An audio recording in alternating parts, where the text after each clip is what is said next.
2 of Emunah Bitachon writes that many people make a mistake what they think Bitachon is. He says, most people think Bitachon means that when you're in a situation and there are two potential outcomes, meaning a good outcome or a bad outcome, Bitachon means believing that the good outcome will happen. Chazon Ish says this is not what Bitachon is. That is incorrect. But he says most people think that's what Bitachon is. He says rather, Bitachon or trusting in Hashem means living with the belief that God is totally in control and true power comes from Him, and that what appears to be nature doesn't make any difference. There was a request that if you have a question, then you should say your name and where you're from. Okay. So again, Bitachon means that we believe that Hashem is totally in control and nothing else happens, and there's no other power besides Hashem. So therefore, if one finds himself, let's say, in the dark alley at night, in a situation which naturally would seem to be very dangerous, the natural response would be to be very scared. But the one who has bitachon isn't scared because he believes that the likelihood of something bad happening to him is just as likely as something good happening to him. Now, part of bitachon is also believing that all suffering comes from Hashem. So, since we believe that everything that happens comes from Hashem, we would react and we would act based on that idea.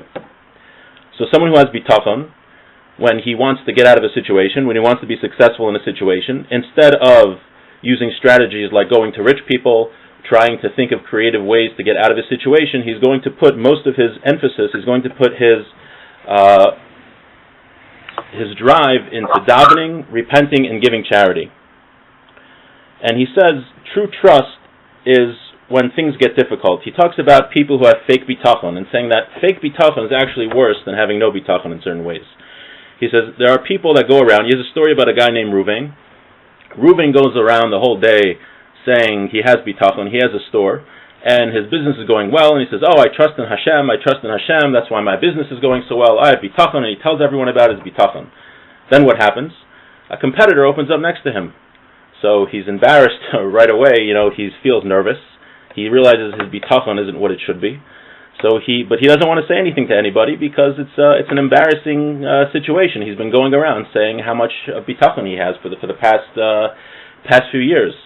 So first what he starts doing is he starts to have little ideas about how to compete with him in business, and he's not being so successful. So what he does is he starts to think of more ideas how to undermine his business. Then he starts speaking lashon hara about him. He starts lying about him, doing motzi shemra, and before he knows it, he has out-and-out machlokes, violating kama yisurim in the Torah to destroy this guy's business, because really he doesn't have any bitachon. He really doesn't live with the idea, he never lived with the idea that Hashem is the one in charge, because when we really believe that Hashem is the one in charge, we for sure don't violate any Torah prohibitions to get ourselves ahead. One of the Tanaim that the Chovos HaLevavos says, for someone to have bitachon, you trust in Hashem, meaning you want Hashem to help you out, is that you have to follow the Torah. If you don't follow the Torah, then how can you expect Hashem to help you? Now, he says that one who has bitachon, one who really believes that Hashem is the one in charge, so just like we mentioned, he wouldn't do all of those prohibitions that Reuven was doing in the story when he had his store. He would not be trying to undermine him. He wouldn't speak lashon hara. He wouldn't be trying to destroy him in every situation. Right, and this happens in shidduchim also. Sometimes you get a shidduch idea, and let's say you're busy, but somebody else would be a good idea, and you don't want to give them the idea because maybe they'll chop them, and you want to say, okay, if I'm done with this girl or guy, then I'll go on to this person, and I really don't want to give it to them. So if you have real bitachon, and if your basher is coming from Hashem, you don't have to do that. Or I don't know if any of the guys here have had this experience, but sometimes you go to a singles event, and you'll have 5 guys trying to impress one girl. And some of the guys will put down the other guys, and they'll make fun of them to try to make themselves look better. So someone who has bitachon doesn't have to do that. He does not put other people down. So again, but just to summarize, the main idea that Chazon Ish says in chapter 2 of Emunah Bitachon is that bitachon doesn't mean I'm believing that Hashem is going to make everything what I want to happen, right? Because why don't I just go into the Exxon station and buy a lottery ticket, and I really believe that I'm going to win. So you're saying that I don't have true bitachon because I didn't win the lottery? No, that's not what bitachon is. Bitachon means living with the idea that Hashem is totally in charge, and nothing else, no one else has any power. When we say Hashem is one, in addition to that being an intellectual idea that obviously Hashem is one and that we don't believe Chas v'Shalom in two gods, it means that the only power that exists in the world comes from Hashem. Meaning any other being, the fact that we can do things, we can only do things because Hashem wills it that we have that ability. But Ba'etzem, the only thing which has intrinsic power, that is intrinsic being, is Hashem. So therefore, the only being which can make an effect on anything is God.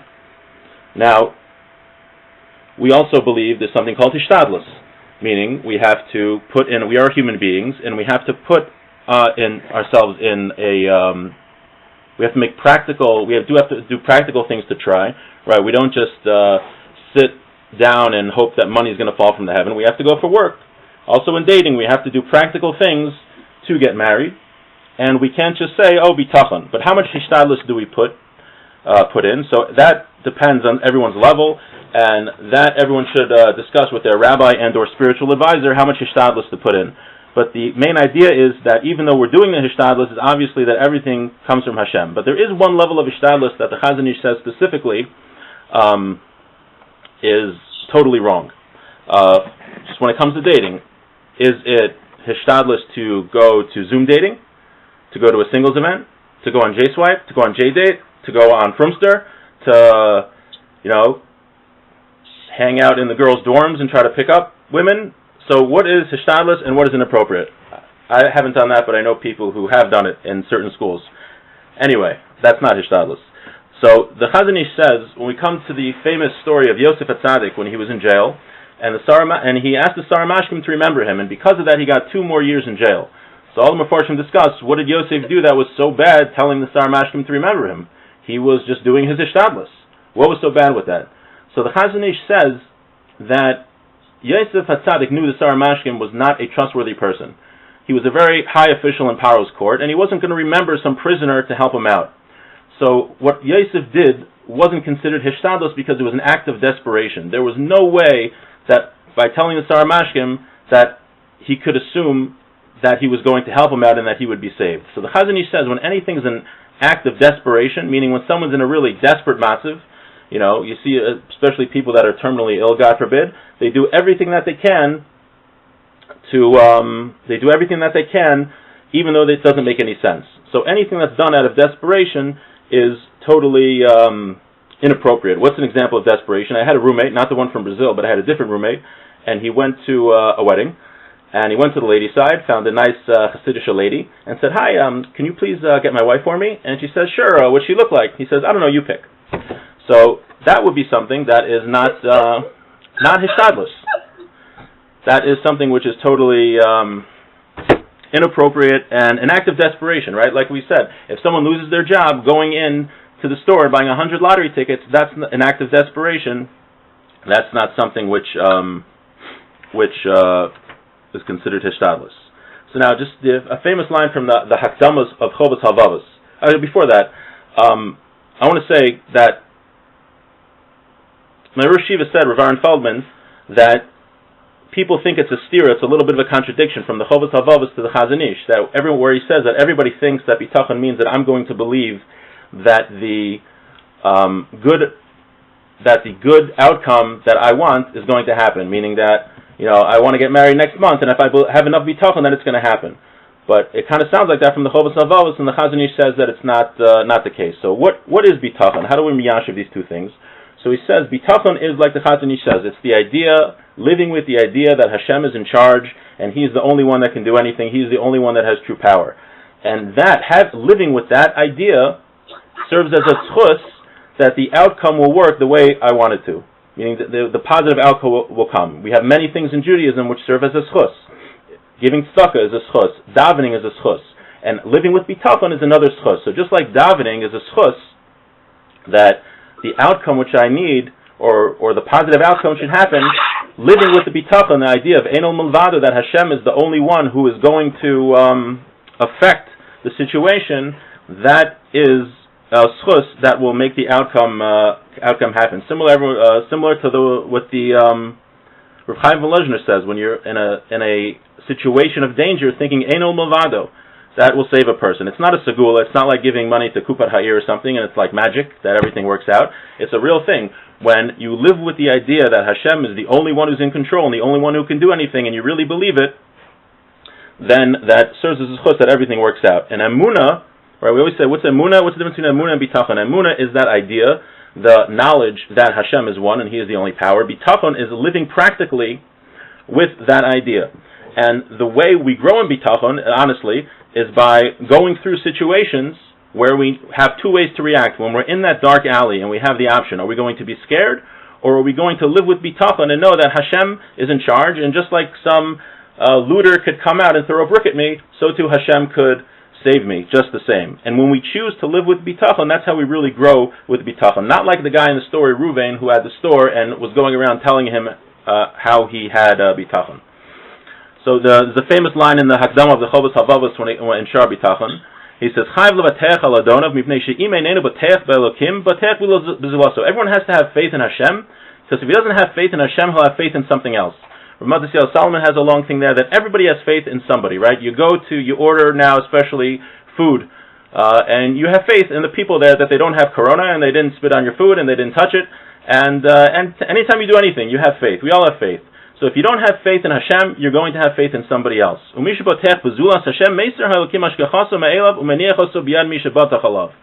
Hashem does is, whoever you trust in, that's who Hashem puts you in the hands of. So if you trust in Hashem, Hashem will take care of you. If you trust in yourself, then Hashem will say, okay, you take care of it.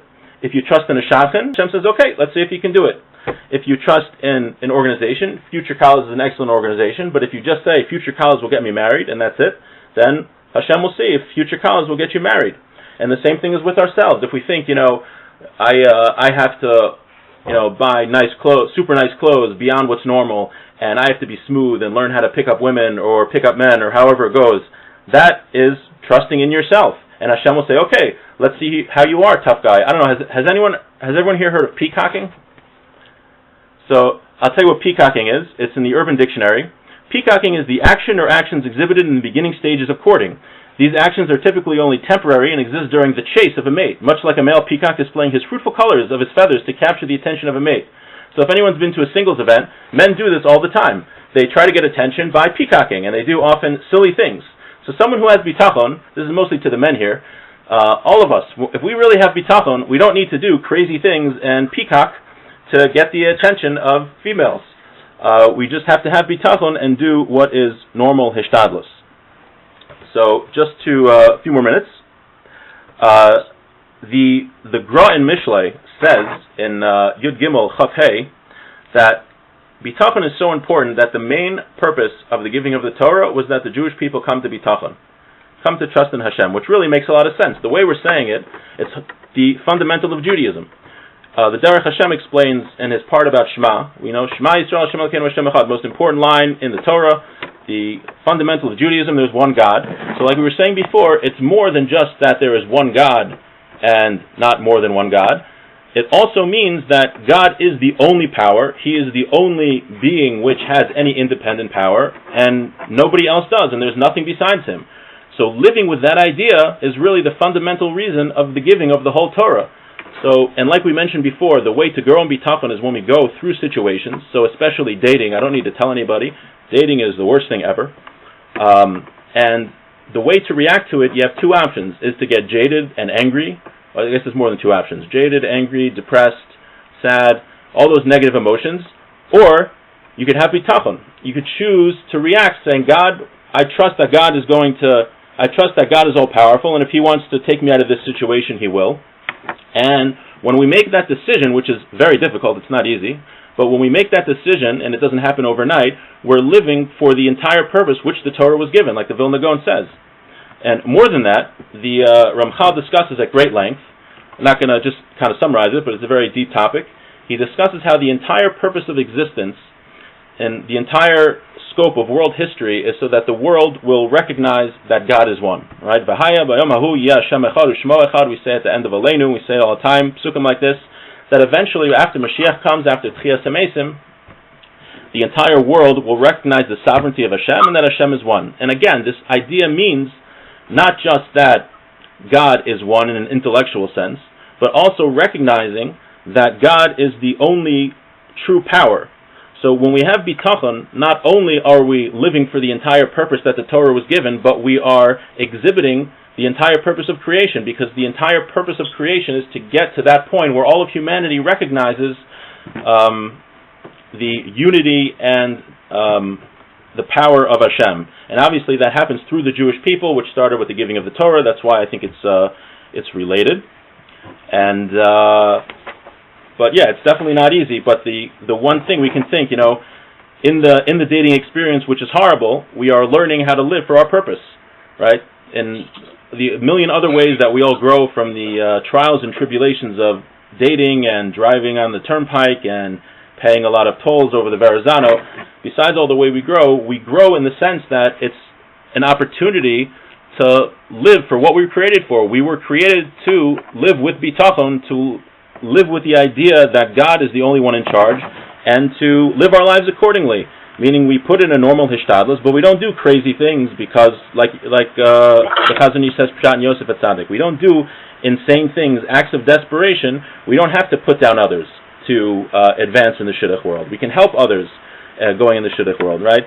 The story of Ruvain in the store when he was going against his competitors. So my Rosh Yeshiva told me about another guy in Bnei Brak. There was he had a print shop in Bnei Brak, the only print shop that was there for many years.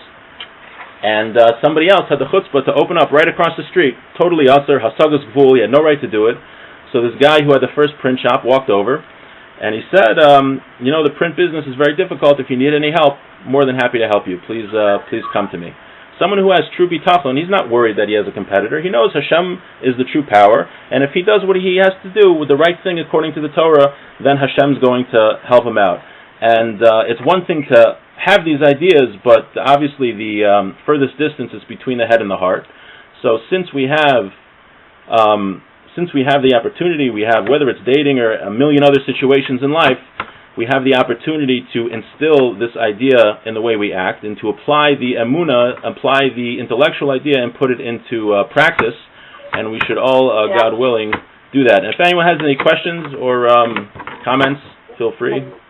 Okay, so we have some questions that came in. How do we know how much hishtadlus is too much, and what is the balance of trust and hishtadlus?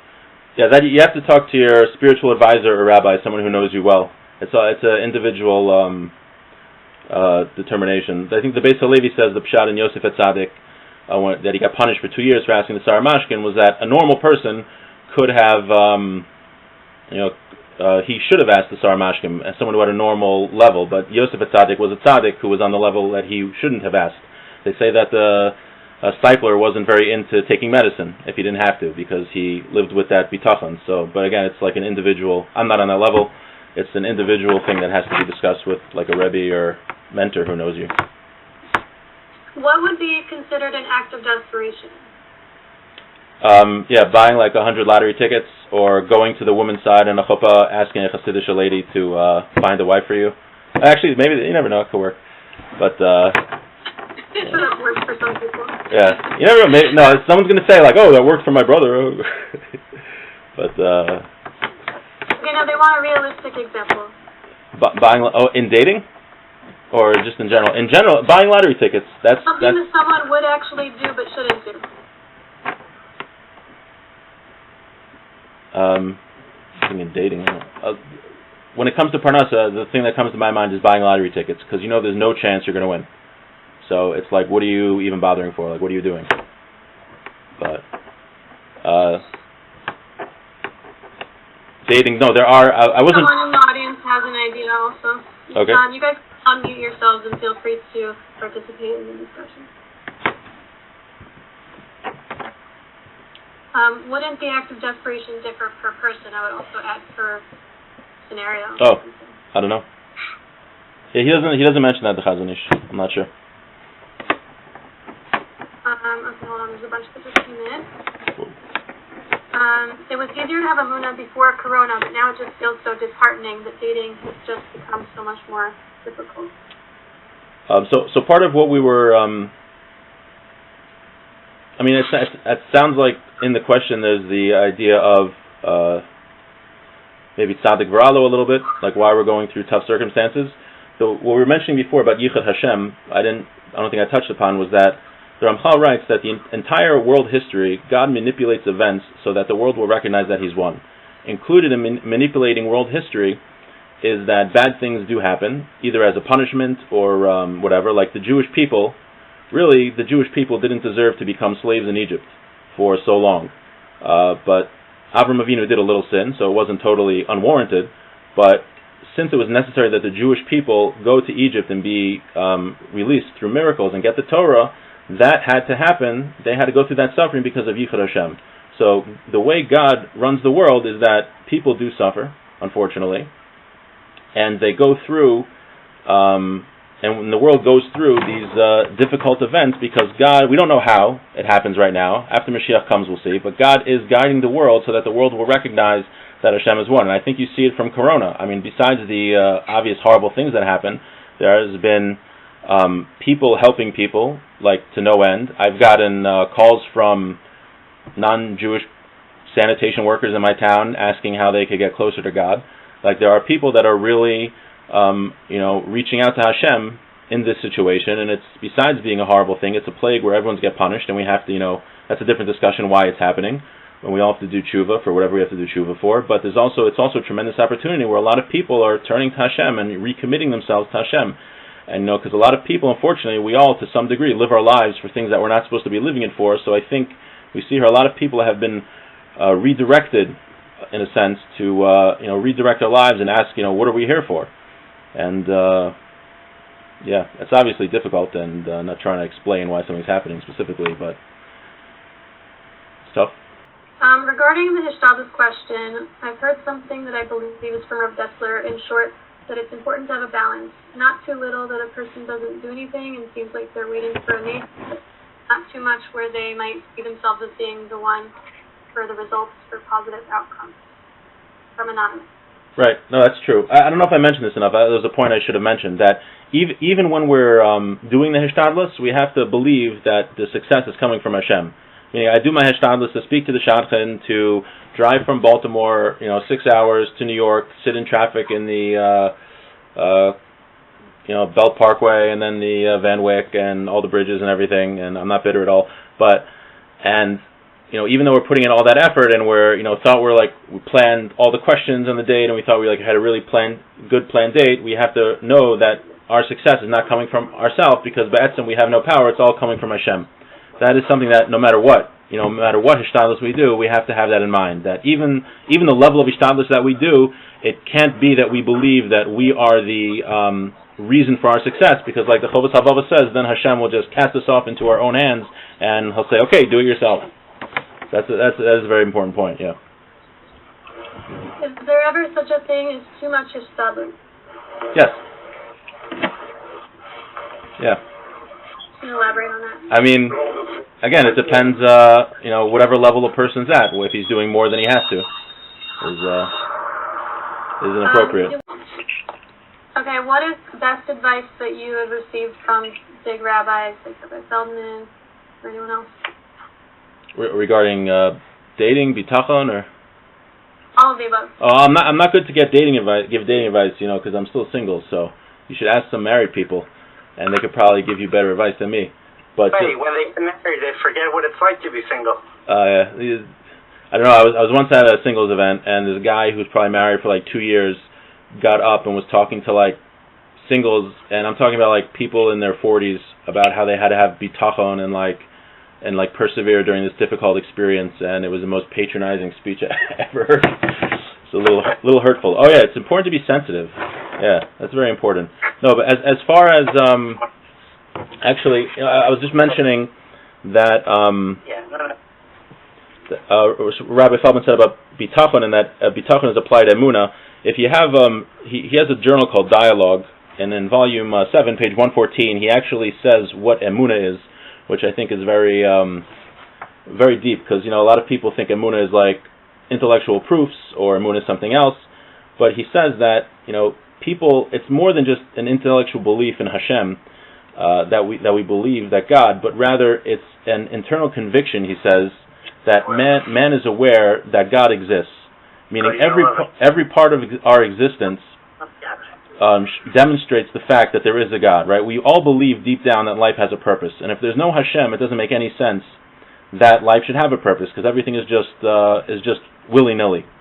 And when we believe that there's a creator, it's beyond just intellectual scientific proofs, but rather, I think if we all analyze ourselves deep down, we really believe that our lives have a purpose, and that only makes sense if there's a God. And when we look around and take the totality of everything beyond any just intellectual thing, we believe that there is a God. Just like we know, how do we know our mothers aren't going to stab us in the middle of the night?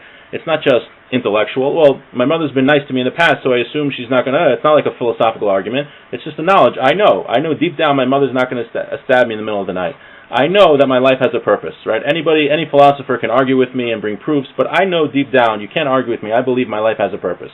And the truth is that if you didn't believe your life has a purpose, then you would go and kill yourself, right? Because if your life doesn't have a purpose and you don't do anything, people get depressed. Seriously, people have serious depression when their lives don't have purpose. Where it's naturally built into the human psyche that we believe life has a purpose. And the biggest riot is the atheists, like Richard Dawkins, who go around, trying to convince people that there's no God. Like, well, if there's no God, then there's no purpose in life. So, why do you care so much to convince me that there's no God? It doesn't make any sense. But I just thought Emunah is such a basic thing we always talk about, and I thought if anyone has Dialogue Volume 7, that's I think something from him that was just like a very basic, clear understanding of what it means to believe in Hashem. And obviously, we're talking bitachon is taking that belief. Now, once I know that there is a God and what He is and that He's all powerful, bitachon is practically living with that belief. Yeah. But he says a lot of other great things also. More questions from the chat. I didn't say the last question about best advice. I just think it's the obvious that the most important things are same goals and midos, and I've heard that from many people and rabbis and whatnot. But I assume we all know that already. It's nothing, nothing revolutionary. Do you have a revolutionary advice to share? Nope. I'd be married if I did, I think. Okay, I feel like I will never get married. Does that mean that my emunah is off? No, just it's a very difficult situation, and one thing the Chazon Ish says, which I didn't mention, which I should have, is that there are levels. There's many levels of emunah bitachon. It's not like I have emunah bitachon, I don't have emunah bitachon. It's there's levels. Like for instance, Noah was called Miktani Amana. He didn't have a lot of emunah because he waited to get into the ark until it started raining. So we can be someone who's Miktane Amana, or we can have a lot of Emunah. You can be like the Steipler or Yosef Atzadik, or you could be. There's a million levels. So if you don't believe you're going to get married, that's nothing to feel bad about because it's a very challenging situation. What's heartening about it is that you can actively change that. Little by little, you can learn about Emunah. How do we get Emunah Bitachon? Besides what we mentioned of living with it, right? Reading Chovos HaVav Shar Bitachon is very important. Getting just in reading it again and again and living with those ideas, and you'll find little by little you start getting a little more bitachon. Again, it's not all or nothing. Little by little, maybe you'll get a little less.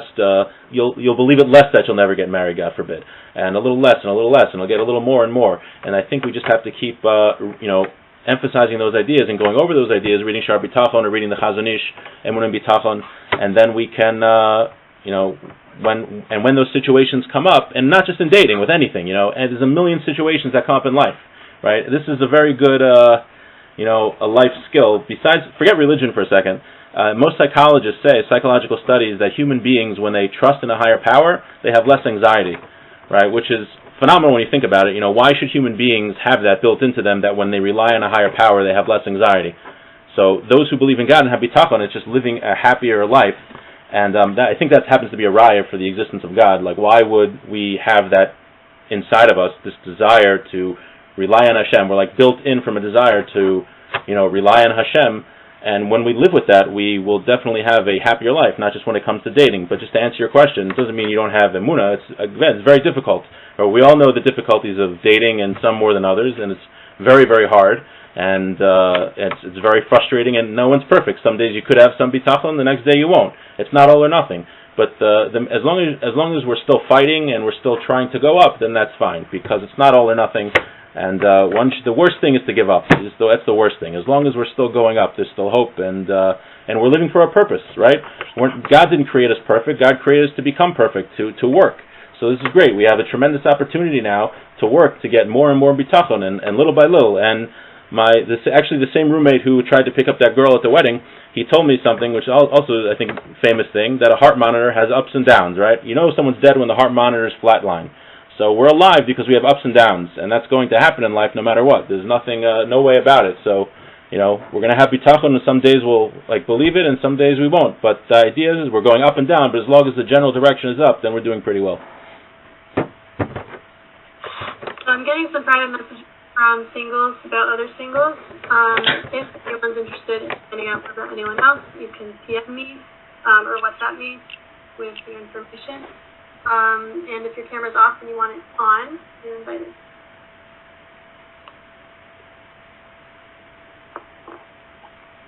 Oh, someone asked here, isn't bitachon about believing that whatever happens is best? So, and who says that getting married is the best? So again, bitachon is that God living with the idea that God is the one in control, Eino Milvado, and that He's the only one who can make a difference. And we try to get married because it's a mitzvah. So we try to do mitzvahs.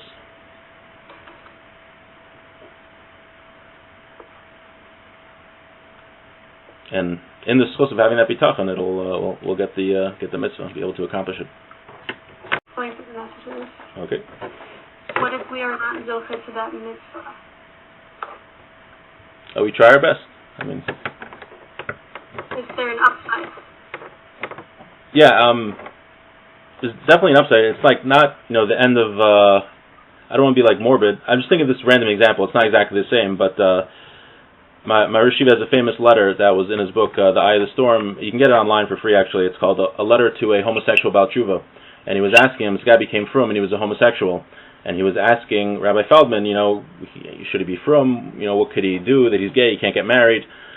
So he writes that, the fact he knows someone who wasn't married, and since he didn't have a family that tied him down, he was able to go and fundraise for yeshivas, and he built many yeshivas in Kolim and spread a tremendous amount of Torah because he was able to do what married people weren't able to do. And he was telling this person who was a homosexual who couldn't get married that you have an opportunity to do things that a married person couldn't do.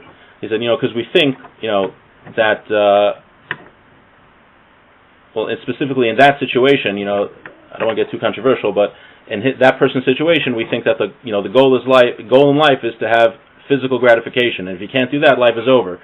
But if we direct our lives to spiritual pursuits, then any situation can really be directed to Hashem and making the world a more spiritual place and accomplishing things that we wouldn't have been able to necessarily accomplish otherwise. But in the schus of our davening and a bitachon, bitachon serves as a schus that we should get married, and that things should work out the way we want it to.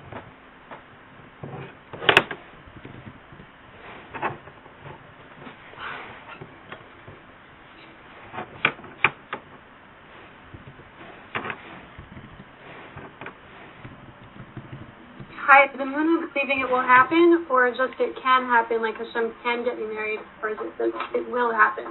Hashem will get me married. The bitachon is the belief. That's what the Chazon Ish is saying, that many people make the mistake that bitachon means that it's going to work out however I want. He says that bitachon is living with the idea that Hashem is in control and He's the only one who can do anything.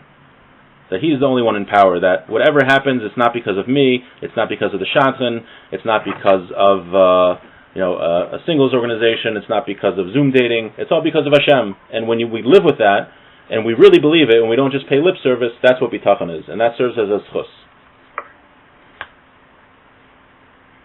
What about being happy for the sake of being happy? Oh, we should be happy. What do you mean for the sake of being happy? Ivdu es Hashem b'simcha. Don, you want to clarify your question?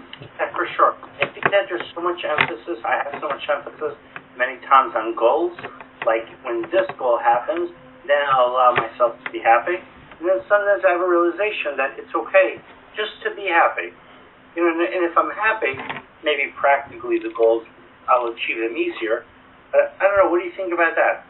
Like, we're all like marriage. What about just like, hey, be happy? I think we should be happy in the fact that we're trying our best to serve Hashem, and it's a tremendous privilege. Most people in the world, they don't live for any purpose and they don't do anything. Just the fact that we're, doing what Hashem wants us, we're trying to reach our goals. We're trying to be good Avdei Hashem. Part of that is getting married, and when we have that kavanah that we're doing it to serve Hashem, I think that's a very empowering thought, and it's a thought that should make us happy. That we're living. Anyone who lives according to his purpose will be happy, and when we think of that, we'll be happy. And also, we're doing it lishma, right? Or obviously we want to get married for ourselves, but when we also think of it that Hashem wants me to, and I'm trying to do that, that adds a very spiritual aspect to it, a very important aspect to it.